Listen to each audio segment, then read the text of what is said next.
Middle ઈસ્ટની આ સૌથી ખતરનાક શતરંજમાં એક તરફ અમેરિકાના રાષ્ટ્રપતિ ડોનાલ્ડ ટ્રમ્પનો દાવો છે કે ઈરાન હવે વધારે સમય નહીં ટકી શકે, તો બીજી તરફ ઈરાન અને તેના સહયોગીઓના તેવર બતાવી રહ્યા છે કે અમે જરાય ઝૂકીશું નહીં.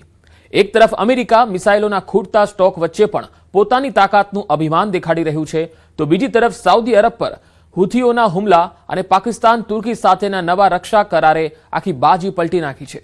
શું ઈરાનના સત્તામાં આવેલા નવા ચહેરા સાથે જમીની હકીકત બદલાઈ ગઈ છે? શું હોર્મુઝની નાકાબંધી વૈશ્વિક અર્થવ્યવસ્થાને ખતમ કરી નાખશે? જુઓ આ ખાસ રિપોર્ટ.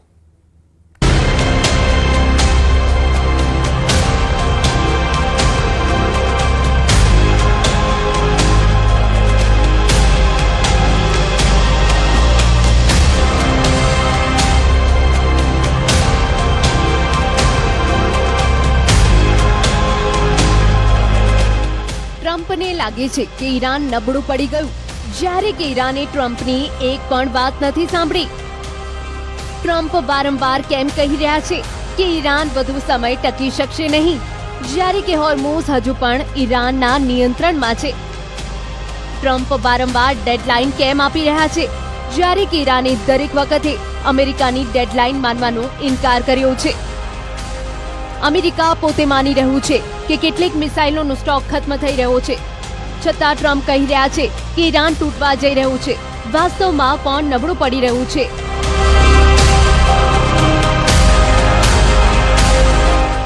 ઈરાને અમેરિકી ઠેકાણા પર હુમલા કર્યા, જહાજોને ટાર્ગેટ કર્યા અને પોતે સીઝફાયર તોડ્યું. છતાં ટ્રમ્પ કહે છે તેઓ વધુ સમય ટકી શકશે નહીં. આત્મવિશ્વાસ છે કે ટ્રમ્પનો આશાવાદ?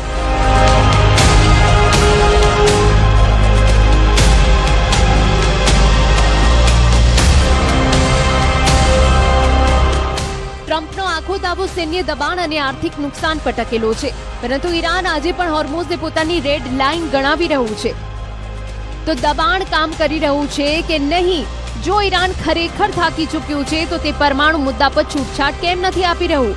ટ્રમ્પની સૌથી મોટી ડિમાન્ડ હજુ પણ કેમ અધૂરી છે?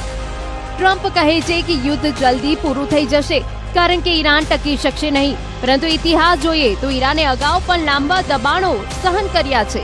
શું આ વખતે કંઈક અલગ છે? We had oil down to less than two in many places like Iowa. Oil was down to gasoline was down at numbers that people hadn't seen in years. $1.85, $1.95. So it passed Tuesday. I was in Iowa at a stop, and we had $1.95, another one $1.85 a gallon, and we'll see those days pretty soon again, based on everything I see. As soon as the war ends, and I think it's going to end pretty soon. I don't think they can go much longer. Yeah, please. Trump છેલ્લા કેટલાક દિવસોથી એક જ સંદેશ વારંવાર કહી રહ્યા છે: ડીલ કરો અથવા પરિણામ ભોગવો. પરંતુ ઈરાનના પ્રોક્સી યમનના હુથીઓએ સાઉદી અરબ પર હુમલો કરી ટ્રમ્પને સીધો સંદેશ આપી દીધો કે અમેરિકાનો કોઈ સાથીદાર, કોઈ પણ હમદર્દ તેમની આગળ નહીં ટકે. ડીલ અમેરિકા અને ઈરાનમાં થવાની હતી, પરંતુ ડીલ સાઉદી અરબ, તુર્કી અને પાકિસ્તાનમાં થઈ ગઈ. ટ્રમ્પ વારંવાર કહી રહ્યા છે કે ઈરાન જલ્દી તૂટી જશે, પરંતુ હકીકત ઊંધી થઈ ગઈ. જ્યાં અમેરિકા ઈરાન ડીલ અટકેલી છે, ત્યાં સાઉદી અરબ, તુર્કી અને પાકિસ્તાને એક નવું સુરક્ષા ગઠબંધન બનાવી લીધું છે. આ ગઠબંધન સ્પષ્ટ સંદેશ આપી રહ્યું છે કે મધ્ય પૂર્વના દેશો હવે માત્ર અમેરિકાના ભરોસે રહેવા માંગતા નથી. સાઉદી ક્રાઉન પ્રિન્સ, તુર્કીના રાષ્ટ્રપતિ અને પાકિસ્તાનના વડાપ્રધાને જેદ્દાહમાં એક સંયુક્ત રક્ષા કરાર પર હસ્તાક્ષર કર્યા, જેમાં કહેવામાં આવ્યું કે ત્રણેય દેશોમાંથી કોઈ એક પર પણ થનારા કોઈ પણ સશસ્ત્ર હુમલાને તે તમામ પરનો હુમલો ગણવામાં આવશે.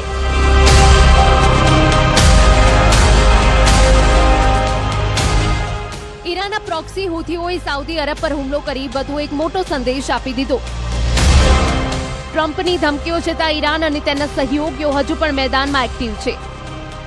જ્યારે ટ્રમ્પ બોલી રહ્યા છે કે ઈરાન નબળું પડી ગયું છે, પરંતુ જો ઈરાન ખરેખર નબળું હોત તો તેના પ્રોક્સીઓ સાઉદી અરબ જેવા અમેરિકી સહયોગી પર હુમલો કરવાની હિંમત કેવી રીતે કરત? ટ્રમ્પ વારંવાર દાવો કરી રહ્યા છે કે સૈન્ય દબાણ કામ કરી રહ્યું છે, પરંતુ જમીની હકીકત કહે છે કે ઈરાન હજુ પણ હોર્મુઝે પોતાની રેડ લાઇન માની રહ્યું છે. અમેરિકા મિસાઇલ સ્ટોકની કમી સ્વીકારી રહ્યું છે, છતાં ટ્રમ્પ કહી રહ્યા છે કે ઈરાન વધુ સમય ટકી શકશે નહીં. સવાલ એ છે કે વાસ્તવમાં દબાણ કોના પર વધારે છે? عملية عسكرية واسعة ونوعية استهدفت تحشيدات العدو السعودي في مناطق الرويك والعبر والثانية ومعسكرات أخرى تابعة لما يسمى الفرقة الأولى والثالثة طوارئ بعدد كبير من الصواريخ البالستية والطائرات المسيرة. وكان من نتائج العملية ما يلي: مصرع وإصابة المئات من مرتزقة العدو السعودي. પરંતુ કહાની માત્ર હુથીઓના હુમલા કે ટ્રમ્પના દાવાઓ સુધી સીમિત નથી. અસલ સવાલ એ છે કે જો ઈરાન એટલું બધું નબળું થઈ ચૂક્યું છે તો પછી અમેરિકા હજુ સુધી પોતાની સૌથી મોટી સામરિક જીત કેમ નથી મેળવી શક્યો?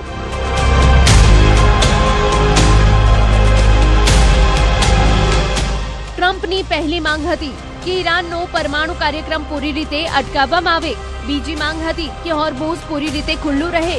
ત્રીજી માંગ હતી કે પોતાના પ્રોક્સી નેટવર્કથી અંતર જાળવી રાખે. પરંતુ આ ત્રણેય મોરચા પર ચિત્ર હજુ ધૂંધળું છે. ટ્રમ્પનું ન તો પરમાણુ ટાર્ગેટ પૂરું થયું છે, ન તો હોર્મુઝ પૂરી રીતે ખુલ્લું છે, ન તો ઈરાનના પ્રોક્સીઓ પોતાના હુમલા અટકાવી રહ્યા છે. ઉલટું ઈરાનના પ્રોક્સીઓ ખાડીમાં વધુ ભયાનક યુદ્ધમાં સામેલ થઈ ગયા છે, જ્યારે લેબનોનના મોરચા હજુ સુધી ઇઝરાયલ સાથે યુદ્ધ લડી રહ્યા છે. Fortunately, I built up so much during my term. I rebuilt the military and also loaded it up with a lot of stuff. We have certain types of munitions that are very powerful, that we have unlimited, virtual unlimited supply. We have others where it's a little bit tighter, and we're getting them in on a daily basis. As you know, our defense companies are building more plants right now than at any point in history. They're building plants for the Patriots, for the Tomahawks, for everything. Iran આજે પણ મોટા તેવર અને અમેરિકાને લલકારીને કહી રહ્યું છે કે તેનો પરમાણુ પ્રોગ્રામ તેની રાષ્ટ્રીય સુરક્ષા સામે સવાલ છે. હોર્મુઝ આજે પણ તેહરાનની રેડ લાઇન છે. હૂથી, હિઝબુલ્લા અને બીજા સહયોગી સંગઠનો હવે પૂરી રીતે એક્ટિવ છે. એટલે કે ટ્રમ્પ જે નબળા ઈરાનની તસવીર દુનિયાને બતાવી રહ્યા છે, જમીની પરિસ્થિતિ તેનાથી ક્યાંય વધુ જટિલ દેખાઈ રહી છે. મતલબ યુદ્ધ માત્ર મિસાઇલો અને ડ્રોનથી નથી જીતાતા, યુદ્ધ ઈચ્છા શક્તિથી પણ જીતાય છે. અને હાલમાં બંને પક્ષોએ સાબિત કરવાની કોશિશ કરી રહ્યા છે કે ઈરાન બંને મોરચા પર પૂરી તાકાતથી ઊભું છે. معسكرات وتحشيدات ومخازن وأسلحة العدو السعودي في منطقة الوديعة شرقي البلاد، تدمير عدد كبير من الآليات العسكرية المتواجدة في المعسكرات المستهدفة. إن القوات المسلحة اليمنية تحذر العدو السعودي المجرم من أي حماقة يرتكبها ضد بلدنا وشعبنا.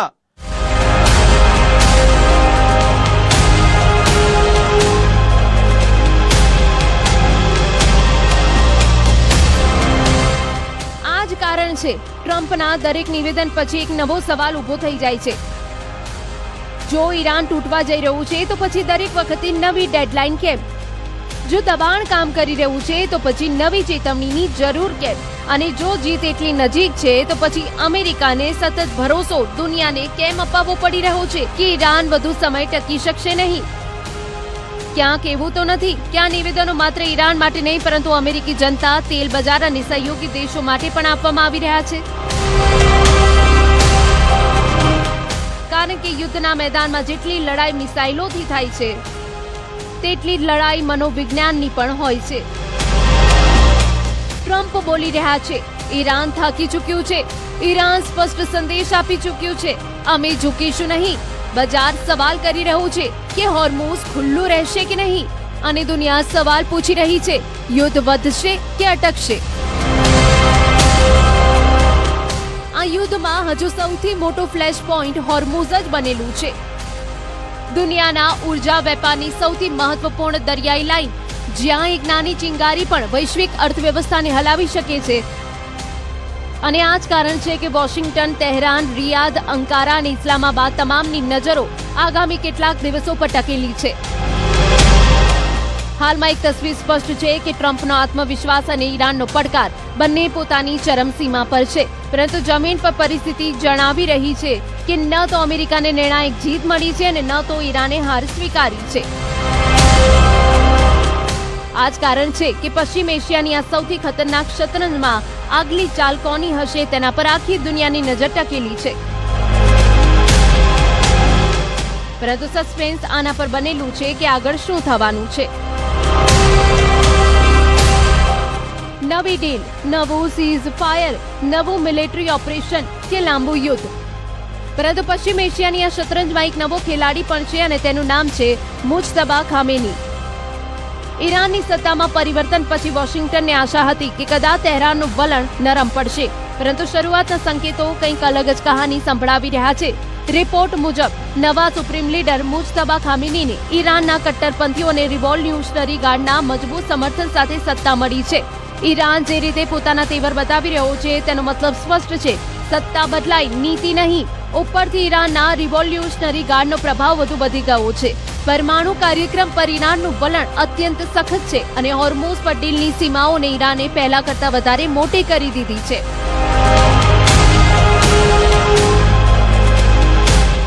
બીજી બાજુ રિપોર્ટમાં દાવો કરવામાં આવ્યો છે કે ઈરાને હોર્મુઝ સ્ટ્રેટ પર પોતાની પકડ વધુ મજબૂત કરવાની તૈયારી શરૂ કરી દીધી છે. સંસદમાં એવું બિલ રજૂ કરવામાં આવ્યું છે જેમાં અમેરિકા, ઇઝરાયલ અને બીજા દુશ્મન દેશોના જહાજોની આવાગમન પર રોક લગાવવાનો પ્રસ્તાવ રજૂ કરવામાં આવ્યો છે. નિયમ તોડનારા જહાજો પર તેમના માલની કિંમતનો 20% સુધી દંડ વસૂલવાનો પણ પ્રાવધાન છે. એટલે કે ટ્રમ્પ જે ઝડપી રાજકીય દબાણની રણનીતિ પર કામ કરી રહ્યા છે તેને હવે માત્ર ઈરાનની સેના નહીં પરંતુ એક નવી નેતૃત્વ વ્યવસ્થા પર પડકાર આપી રહી છે. અને આ જ વચ્ચે હોર્મુઝને લઈ વધુ એક નવી મુશ્કેલી સામે આવી ગઈ છે. જહાજોની આવાગમન બહાલ કરવા માટે જે વ્યવસ્થા પર વાત ચાલી રહી હતી તેને દુનિયાની ઘણી મોટી શિપિંગ કંપનીઓ વ્યવહારિક નથી માની રહી, કારણ કે પ્રસ્તાવિક વ્યવસ્થામાં શુલ્ક, વીમા અને આંતરરાષ્ટ્રીય નિયમો સાથે જોડાયેલા ઘણા વિવાદો ઊભા થઈ ગયા છે. મતલબ જો કાલે રાજકીય સમજૂતી પણ થઈ જાય તો જરૂરી નથી કે જહાજો તરત જ સામાન્ય રીતે ચાલવા લાગે. એટલે કે હોર્મુઝનું સંકટ હવે માત્ર સૈન્ય નહીં પરંતુ આર્થિક અને કાનૂની સંકટ પણ બની ચૂક્યું છે. આ જ કારણ છે કે આજે સવાલ માત્ર એટલો નથી કે આગલો હુમલો કોણ કરશે, સવાલ એ પણ છે કે શું કોઈ એવી સમજૂતી સંભવ છે જેને અમેરિકા, ઈરાન, ખાડી દેશો અને વૈશ્વિક શિપિંગ ઉદ્યોગ બધા એક સાથે માની લે. કારણ કે હાલમાં યુદ્ધનું મેદાન માત્ર સમુદ્રમાં નથી, કૂટનીતિ, અર્થવ્યવસ્થા અને નેતૃત્વની રાજનીતિમાં પણ ફેલાયેલું છે. અને જ્યાં સુધી આ ત્રણેય મોરચા પર સમાધાન નથી નીકળતું ત્યાં સુધી ખાડીનું આ સંકટ ખત્મ થવાને બદલે વધુ ગૂંચવાતું દેખાઈ રહ્યું છે.